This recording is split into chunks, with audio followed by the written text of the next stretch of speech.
What is up, y'all? It's your girl, Brand New, and I'm back in the building. This is going to be my recap of Married to Medicine. This is season 5. I will have the episode in my description. Basically, the episode pretty much starts off with Dr. Jackie talking to Toya and Eugene. She's telling Eugene that his blood pressure should normalize once, he gets the weight off. She's asking Toya to make a sacrifice, sacrifice the wine, and Toya is talking about, no, I won't be doing that. So that's pretty much how that went. They also show Contessa next, and she is helping out a patient as well. Okay, next we got Simone. She's talking to her son that is going off to college. I guess it's the one with the glasses. And she's just like, listen, we want you to enjoy your 4 years in college. So, do we need to go to Costco to get you a box of condoms? You guys, I didn't even realize motherfucking Costco sold condoms. Shit, I guess they got everything, I guess. Next, we got Jewel Tanker and Heavenly. At first, when I saw Jewel Tanker, you guys, I got really annoyed because I just feel like she's not really helping Heavenly. Heavenly is not changing, so it's really not Jewel's fault. And Heavenly is one of them motherfuckers where she just go be who she is. Ain't no amount of changing. So I wish she would just stop wasting our time trying to make us trying to convince us that she's really, really trying to change it. Now, at first, I thought she was, being pretty sincere. But now I keep seeing Jewel, and I'm like, where the fuck is the Tankers? Because that was my show that I liked. So that's pretty much, well,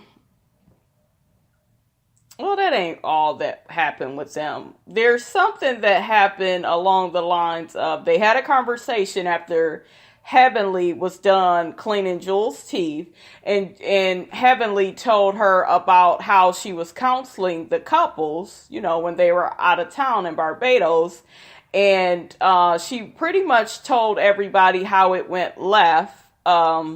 Not told everybody, told Jewel how everything went left with the couples and how they didn't want to be transparent and be honest and vulnerable. And Jewel brought up a point to Heavenly stating that, okay, so why should they be? You were not willing to be honest and vulnerable and transparent. So I would have did the same thing that they did. I wouldn't have opened up. I would have been offended. That's how I would have felt. And I really love that she said that to Heavenly because that's exactly what Heavenly needed to hear. Because Heavenly, in order to really counsel anybody, you have to be honest and transparent and vulnerable. Like everything that Jewel said, you guys, was just right on point. You have to be that way so that people can take you seriously and they can trust you. And with you doing that first and setting that example, then the couples probably would have been more receptive to the counseling session like they were in the past with Simone and Cecil, because I believe they participated as well when they would have those counseling sessions out of town. So yeah, that's pretty much what they talked about. Is Jewel really needed for Heavenly? No. But that information right there, that was right on the money. And Heavenly agreed and said that, she would work on it. And then she also told her that she's going to have a event to make up for that. And it's going to reveal these DNA results that she got, just trying to figure out where everybody is from and, how African everybody is and what do they have mixed with them and that type of thing. So that's pretty much how that went. Next, we have Simone and Quad. Simone is a better one than me. She says she's been waiting for Quad for about 45 minutes. The bitch still ain't got there yet. Quad, that's very disrespectful and selfish to do that type of shit. To just show up as if nothing happened. I don't like that about Quad. She's very selfish. And it's like she doesn't understand that that's an issue. Okay, so Quad apologizes for being late. Is the bitch sorry? No, she isn't. They order their food, and then Simone, gets to the point of letting Quad know that, she realizes that how she came at her was a bit harsh, and Quad is pretty much letting her know, like, you think, and then Simone recognized that, she called Quad sensitive, and Quad is just like, yeah, I didn't understand all of that. And Simone is just like, well, there are some hard truths we don't share with you because we don't feel like you would receive it. And pretty much, Quad, you won't receive it. Quad, is she a Scorpio? What's her sign? Because if she is a Scorpio, I believe that's Phaedra's sign as well. Scorpios do whatever they want to do.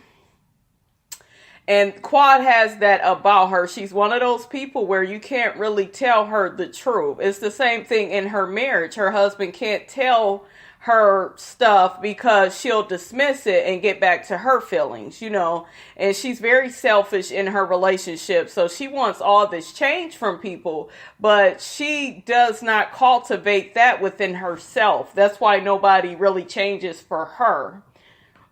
Excuse me, you guys, but that's pretty much, how Quad was acting. Okay, so Quad, let me also mention, she mentions to Simone that you or anybody in the group, y'all could come at me at whatever y'all want to come at me about, but make sure when you come correct.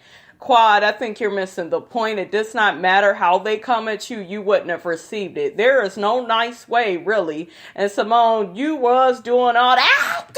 Like, Simone is a screamer, you guys. Damn. Cecil, bro, how you been holding up all these years? But yes, Simone was screaming, and that is a bit much. But at the same time, Quad, it does not matter how she would have came. You wouldn't have received it. I think you like it when the group jumps all on Mariah, and when you get confronted about some of the things that you do. And when I say that, you guys, I'm not sitting up here taking up for Mariah because I don't care for her like that. So y'all that like her, don't get too excited, because these past couple of episodes, I have started to like Mariah. She definitely has things that I don't like about her. But yeah, I feel like Quad is so used to the girls being on her side and going against Mariah. That's where she's at. I don't think she can receive it.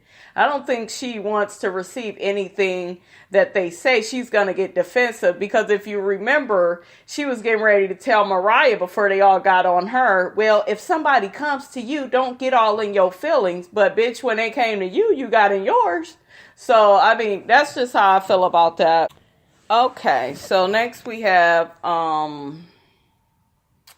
Jackie and Curtis, and Jackie is cutting up some fruit, and Curtis is coming by because this is the day that Curtis is getting ready to move in. Did you guys take a notice at how cute Jackie is when she dresses down a simple t-shirt and jeans? She looks so cute and youthful. Yes, Jackie, give me that. Don't give me dry grandma, I'm at work all the time tease. Really give me the t-shirt. She was so young and youthful, dressed like that, had her little glasses on. So yeah, she lets Curtis on in the house and lets him know, she is all for repairing their marriage, and she feels that in order for them to do that, Curtis needs to move back in. Now, I'm a little bit different, you guys. Curtis would have waited for some more months. I'm a little different with that. You guys already know I'm all for them working out their marriage. I'm all here for it. I'm not one of them ones that's saying, girl, he cheated. Oh, stay on it forever. Just be mad. I'm not advocating that, but I do feel this is a bit too soon. But this is Jackie, so her draws may be dry, because y'all know, I gotta, myself, I need, I need my man. But I would probably, knowing me, if it was me in this situation, I would have me, have me a little fling. I think, Jackie, you should have went out and had a little fling, and then, get back with him. That way you'd have had your little fun, and then, All right, y'all. Y'all know Jackie ain't gonna do that shit, but, if it was me. look, have a little fun and then, let him get back in. But Jackie wants him to move back in. How y'all feel about that? You feel it's too soon, or, it seems soon the way that they are putting these episodes together. But anyways, there is some stipulations. Curtis will have to live in the basement or something. So that's pretty much how that went. Okay, so next we have Heavenly. And she's talking to Toya on the phone, inviting her to the DNA reveal party. And Toya is kind of skeptical about it because she still feels so disrespected by what Heavenly did in Barbados. But Toya, you weren't really willing to really see your marriage for what it is. Your marriage is not perfect. Yes, her delivery was off. But you still trying to, I don't like how Toya is trying to put all this on Heavenly. All of it was on all of you guys, So, that's pretty much what happened with that. Toya tells Heavenly to be nice. Is that going to happen? No, because Heavenly got to be Heavenly, baby. Next, we have Dr. G and Quad. Quad says that coming back from Barbados, everything has been the same between her and Dr. G. She's mentioning there's dirty dishes, and it's just like, Quad, you the wife, ain't you supposed to do them? Like, I don't understand their marriage. Like, did they have a discussion on household chores and who's going to take out the garbage? And, like, it's just, she's always shocked when it's housework to do. Bitch, you're a wife. I think it's the end of the road for Dr. G and Quad. This is it. I don't see no spark in them. I don't see no hope with them. Especially not to compared to Cecil and Simone. I don't see anything. I don't see them staying together. It looks like Quad got with him because he had some money and he was a come up. I know a lot of motherfuckers don't want to hear it, but it's the truth. I feel like he felt like she was beautiful. And at that time they got together, she fit being a wife. That's probably what he wanted, just somebody to be his wife and just lay back and he handle everything.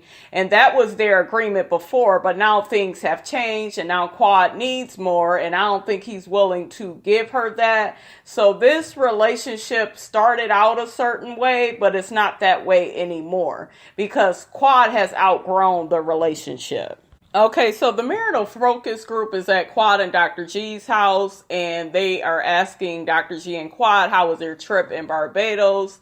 And, they said it was lovely, but Dr. G reveals to them that Quad has been very withdrawn since they have coming back. But Dr. G, she barely was there with you in Barbados. Anyways, the focus group, they are telling Quad and Dr. G that, in you guys' marriage, somebody has to initiate and, kind of be the bigger person. And, you have to negotiate and, just be a team. And Dr. G just pretty much let them know that, when Quad is mad, when Quad is angry, she can be just as nasty as she wants to be. It is very hard to negotiate with her. Quad is rolling her eyes. It is just, their marriage is over. I don't know why they still seeing these focus group people and wasting their time. I don't understand it. Okay, so next we have Quad, and she's pretty much talking to Dr. G and just letting him know that, he doesn't appreciate her. She has been there for him career-wise. And Dr. G rolled his eyes like, that's not true. And Quad, what have you really done for him career-wise? And then, do you guys notice how she'll say, well, I did this for you. I've been there for you. I did that for you. And it's like there's no specificity to what you're saying. You're just saying how you was there. What really did you do? And then you're his wife. You're supposed to do those things. But Dr. G, you fucked up when after she was done talking, you sat up there and said, oh, well, that's not what a wife do. That's what a buddy do. Like, what the fuck? So after he calls her a buddy, Quad is just disgusted and hurt. She's just like, for you to sit here and call me a buddy after all the things I've did for you. Some of your homeboys ain't did the things I've did for you. She's really hurt. So next, the focus group people asked Dr. G what would be his definition of what a wife is. And he said, somebody to be there for me like I am for them. And they're like, well, look at your wife. She's saying that, you don't agree with that. And Dr. G says, well, I don't think she appreciates all the providing I've did throughout the relationship, all the sacrifices I've made. And I honestly agree with him, you guys. I don't think Quad really appreciates. Remember that last episode where Mariah said that Quad needs to acknowledge that, her husband has helped her. And I think that was very true for Mariah to make that statement. Because you don't hear a lot about what Quad appreciates from him. And, you could tell he was the one with the money and stuff at the beginning. And it's like now that she's gotten to where she is, it's like she don't need him. And that's why there's all this disdain, because he doesn't fit in her world anymore. So the focus group, they pretty much still talking to Dr. G and letting him and Quad know that when you guys get mad, I notice what happens. One of you hits that door and he tells Dr. G, I'm going to need you to not do that. I'm going to need you to be the bigger person, to always come back and apologize. Quad mentions how she was at the nail salon and Greg was on the phone with her and he wanted to argue with her, and it's all these people there and he's being loud and obnoxious over the phone. So Dr. G, his story is, I would think you would have 5 minutes for the husband that has sacrificed so much for you, so he's making it look like you're in there just getting your nails done. Just give me a little bit of your time. So that damn Dr. G says, well, you could give it to me and that's okay. I apologize. And I was on the motherfucking floor. So now everybody's looking at him and he tries to touch her and she's like, don't touch me. He gets down to the ground and he's having like some seizure. Of course he's playing, but it was so, y'all know I live for that crazy ass Dr. G. That is a motherfucking fool. Dr. G, get your ass up. What is you doing? Acting a damn fool. So that damn Dr. G gets off the floor and has to wipe this slop that he now has on a corner of his mouth. And I was got to call him life coach counselor. Their focus group people, the man, he says that he used to think that, what he was doing was so important for his wife and the family, but he had to realize that it wasn't all that his wife needed, So the focus group man mentions how, my wife did everything, I didn't even take into consideration, she's taking care of my kids and doing all this. And then Dr. G was, well, see, that's the thing. She doesn't have any kids. And he makes a great point, Quad. He got your ass there because you don't have any kids and you still don't have time for this man. And then Quad ends up saying, well, the way that you treat me and talk to me, the way you demean me, disrespect me, we will never have children. You would never get that gift from me. And Quad says she refuses to bring a child into their household that it has all this strife in. And I understand that, but Quad, what was your excuse the other years on the show? Like, you could have had a baby. I wish you would just tell the fucking truth. You never wanted to have this man's baby. It's not because of the issues you are having now. When you guys were happier, you still wasn't ready. It's always something wrong with you on the whole child thing. So I'm not saying they should have a baby now, but I felt like she was full of shit and that was just an excuse. So Quad finally ends up saying that maybe Dr. G needs to get another woman so, she could be the woman that he needs her to be, because maybe that's just saying who Quad is meant to be. And I'm looking like, finally, bitch, you admit you don't want to be with this motherfucking man. So, Y'all know how this shit goes. He storms off and she's looking at the focus group people like, and why would I want to be married to that? So both of them are done. Their relationship is a wrap, you guys, and that's all there is to that, honey. Really briefly, we got Contessa, and basically her husband plans for a movie night. He makes popcorn and she pretty much lets him know that, it's really been weighing on her heart, her missing the moments of her children's lives. Medicine has really taken up a lot of her time. I really sympathized with her when she began talking about her mom and how she missed moments with her mom due to work. And now the same thing is happening with the children, and it's been a lot of hell since Miss Renee. She had to let Miss Renee go. But Contessa, I know you're going through a lot, honey, but you don't need a nasty ass bitch like Miss Renee in your life. She has a nasty attitude. Bitch almost hit you with something. You don't need that. Let Donnell Jones have his mama. But yeah, she agrees that she's going to put in 2 weeks notice at her job, and she wants to be home with her kids, and her man is so supportive and loving. So I'm starting to like Contessa. I like this storyline, and I like her and her husband together. They seem like they have a really good connection. So next we have Heavenly, Damon, and Allura. They are getting things ready for the DNA reveal. And I thought it was so funny when Heavenly tried to get her man to put on a dashiki or whatever she had him put on. He was just like, no, I feel embarrassed. And how you going to tell me not to feel embarrassed? And I don't like it.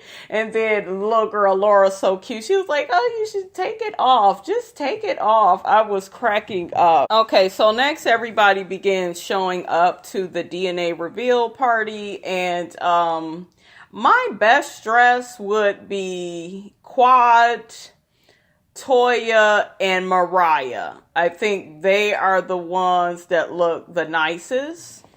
Quad shades Contessa about her one piece, saying that the one piece is a hell no, and Contessa looks a hot ass mess and needs to get a stylist. Cecil and Simone come in, and it was so funny, you guys, when Cecil greeted Mariah, because I like when him and Mariah talk. I don't know if you guys noticed, they're very funny with each other. He was like, do your thing, girl. He saw her outfit and she began doing some little 70s boogie dance.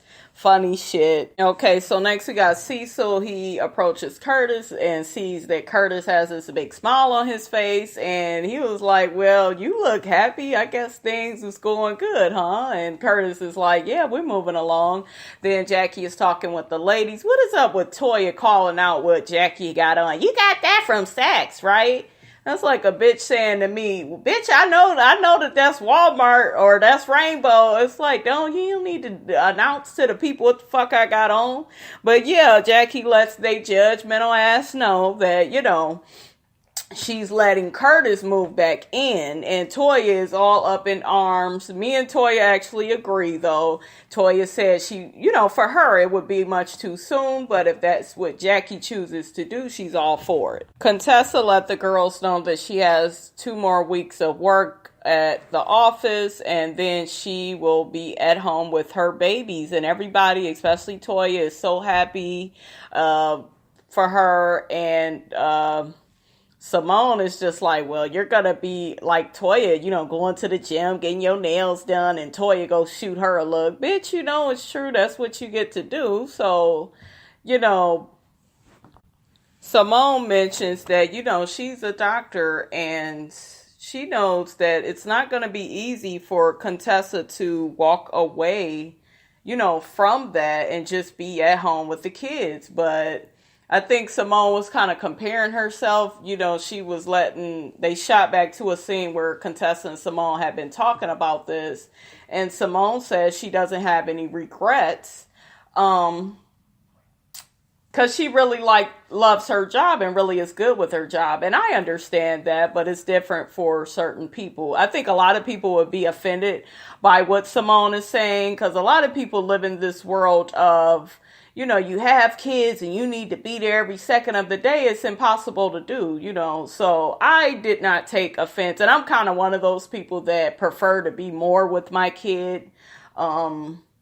more than anything, just because of my particular situation, I really feel like I have to be there, and you don't get the time back. So, yeah, a lot of people will look at Simone like, of course, bitch, you don't really care about your family, you'll choose your job. And, Simone is just that's how a lot of women are these days. They have children, but they're more dedicated, to their careers. They love their children. And Simone mentioned, I don't have any regrets. That's just who I am. So they are different in that way. And that's interesting on this show. So they sit down and eat, and food looks really good. And so as they sit down to eat, Eugene says, and he looks directly in Quad's face, so we about to do this DNA reveal, huh? So who's the blackest here? And Quad is like, why the fuck you all in my face looking at me? And then that motherfucking Eugene go confess, I have a confession, you guys. I'm a white man. We know, motherfucker, by who controls the finances, and Toya definitely does, because ain't no way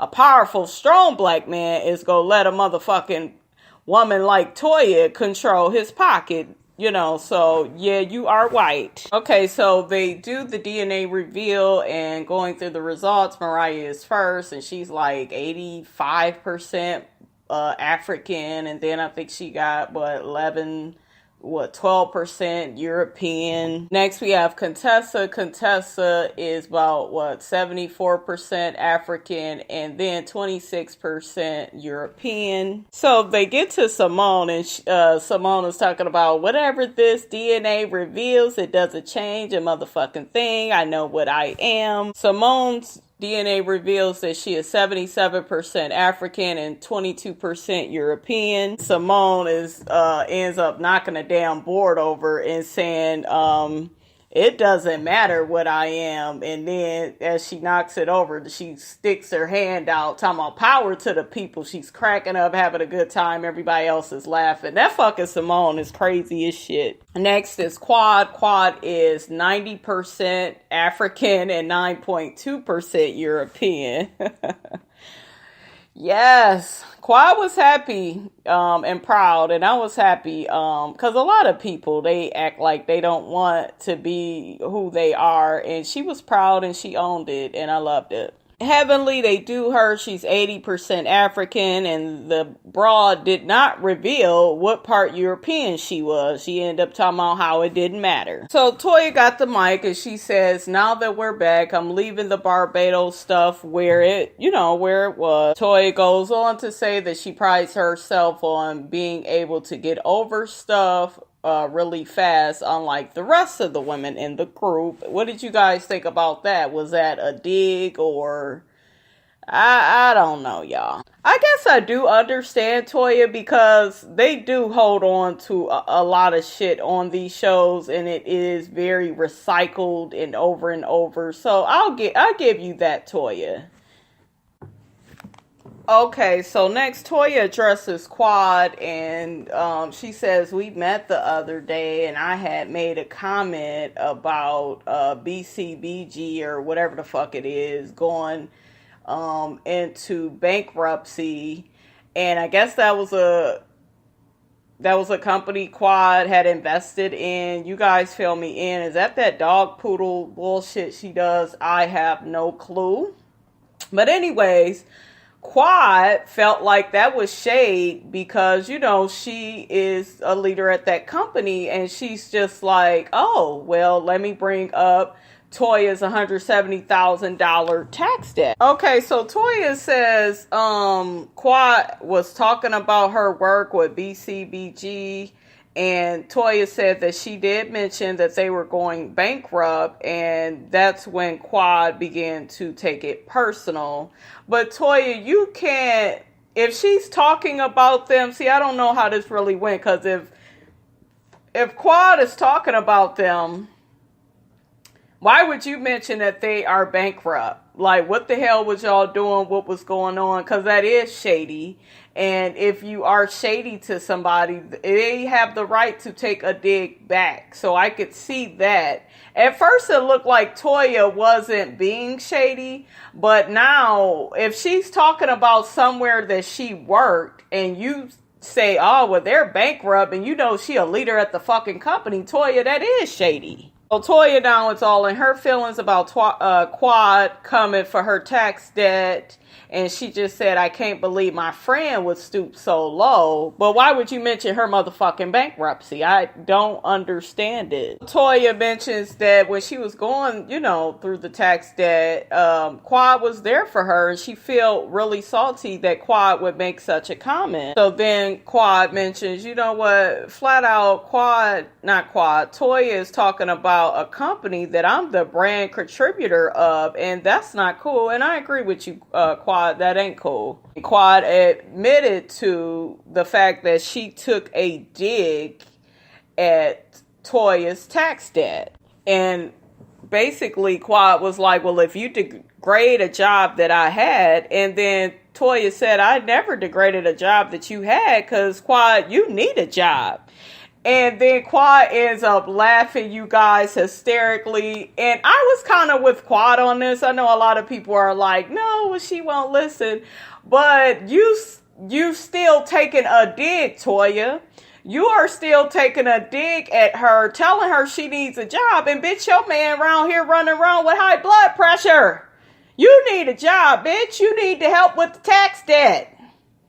That's why Quad was laughing at your motherfucking ass, because it is a joke when the person that needs a job is telling you to get a job. And Quad shot back out at her, you guys, stating that, you know what, she's trying to be funny. Bitch, you the one with kids, so you the one that really need the job. Simone throws in her 2 cents that Quad is behaving like a child, and she says the argument that they are having is ridiculous because both of them are housewives and their job is to take care of their husband. I agree. It is a childish, petty argument, but if I'm on one person's side, it would have to be Quad's, because Toya, you keep saying that it was not your intent to come at her a certain way, but yet you end up telling her she needs a job just because the company is bankrupt. If it wasn't your intent, bitch, then that shit wouldn't have came out.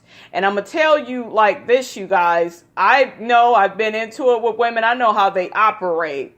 They save shit for Mad Day, like they say on Real Housewives of Atlanta. That's the person that know your business. And then the minute they get mad at you, they throwing the shit in your face and making you feel stupid for ever even sharing anything with them. So, I'm more or less with Quad. Toya, I can't trust your intentions, boo-boo. And then Toya shot back at Quad like, would you take it as a joke if I, came at you about your tax problems? And I got quiet because I'm like, what tax problems? We ain't know about that.